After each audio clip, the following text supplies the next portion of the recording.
Hi, I'm Doc Jenny. Join us in the Green Hornet as we travel the back roads of beautiful North Idaho. Every day is different, challenging, and never boring as we see all the farm animals, big and small.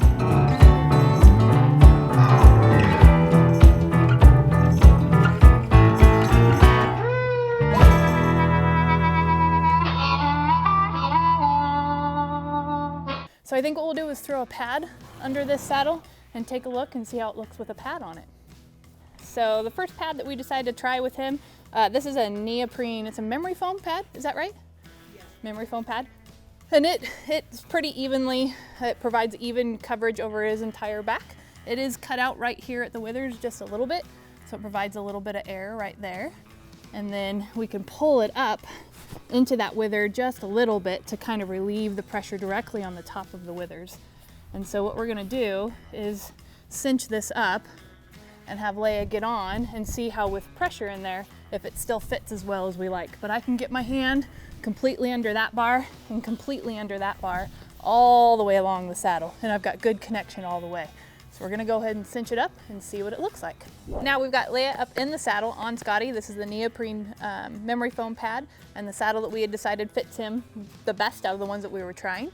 With her in the saddle, this memory foam pad has kind of sunken down onto the withers. So even though we had pulled it up as tight as we could get, there's still plenty of clearage here. I can get my hand under there, but this pad is kind of squishing down. And so the pad itself, even though it's memory foam and it's not horrible, it's not like it's got the pommel on him, I still prefer to have a little bit better clearance there.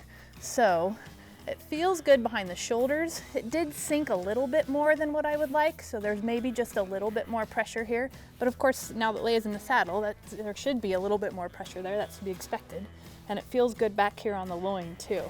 So we're gonna make one more change. I think that this setup would be okay. I think that Leah and Scotty could go out and enjoy some rides and do some great things in this. But especially for what we're doing for Cowboy Dressage specifically, where we're trying to get the back to lift, I think that this horse is gonna require just a little bit more support and encouragement in order for him to lift up into that saddle. So we're gonna try just one different pad, and I'm gonna show you the difference it's gonna make with this saddle. So I swear I'm not being paid by CSI, but let me show you why Dan and I choose to ride in these pads, because it's not gonna make up for a poorly fitting saddle. But if you have a saddle that could fit a little bit better, or if you have a horse you're trying to rehab their back, or if you have a horse that just has some muscle atrophy or anything like that, these pads really seem to be a tool that you can use in order for that to help a horse. So for this horse and this pad, and this saddle, we're gonna see if it makes a big difference. But if you look at the way that it's already sitting on the horse, you can see that we've got good connection through where the bars are gonna go with this saddle, but it holds itself up off of the withers.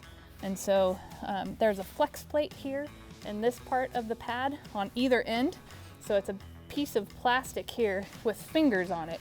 And so if there's any pressure, it's gonna distribute that pressure out through the pad and help to keep the pressure from developing directly over the spots on this horse where we can run into some trouble. So it allows those muscles to lift up into there.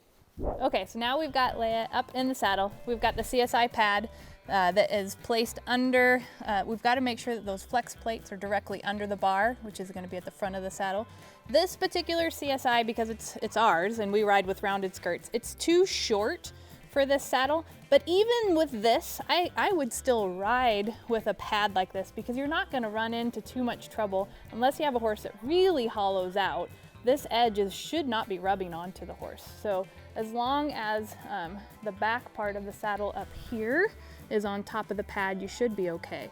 So a lot of people feel the need to center the pad under the saddle. But with these CSIs, it's more important where your bars of the saddle are centering on the bars of this pad. So it's also important on a CSI that we pull it forward far enough so that we can get the middle of this bar under the middle of this bar on top of the CSI plate here. And then if you look in the front, look at how this stays elevated off of the withers. And that's gonna stay that way even with Leah up in the saddle. So it's gonna provide plenty of clearance there. It's gonna allow the horse to lift through the shoulders, it's gonna allow him to build this muscle here, which is important as for lifting the withers and part of the thoracic sling. And all of that is for elevating, collecting, and moving the weight of the horse back onto the hindquarters for developing collection. If at any point your tack interferes with those important muscle structures and the biomechanics of collection, you're gonna run into trouble.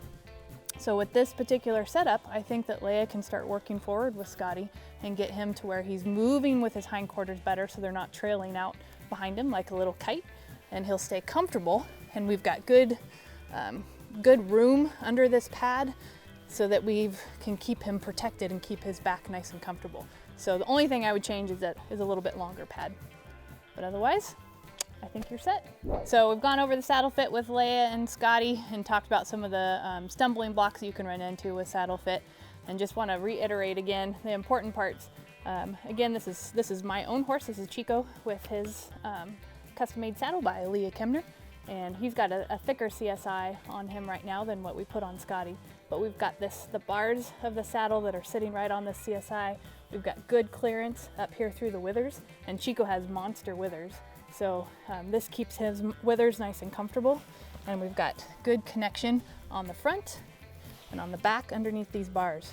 So it's important to remember that even if you find a saddle that you like that's comfortable for your butt, it's much more important, or equally as important, to make sure that we're keeping the horse's back comfortable and safe so that we don't run into problems with saddle fit along the way.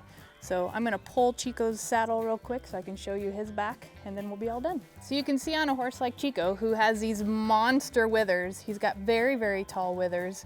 He has a fairly deep pocket where his shoulders are, and a fairly short back. So you can see on a horse like Chico that it can be possible to have some saddle fit issues. These are actually old man roaning spots. Those aren't from a saddle, because he's got one right here too. So sorry Chico, that's old man roaning. But even with his back, the CSI and a well-fitted saddle has been able to keep his back healthy, and he's 18 this year. So definitely keep an eye on those saddle spots. You don't want to ignore those kinds of things. You don't want to ignore changes to your horse's back and just assume that it's old age and it's a natural progression of things. Keeping the horse's back healthy keeps them usable and sound through late into their years. So that's our goal with Chico, even though he's got this monster keel in the middle of his back. All right, so that's it on saddle fit for us. Thanks for joining us today, and we'll see you next time. Hey everybody, thanks for riding with us in the Green Hornet today. This is Doc Jenny signing out. If you like what you saw, be sure and follow us in the Green Hornet with Tormund, out on the road with Doc Jenny. Just click the link below and follow us along on our journeys. See you later.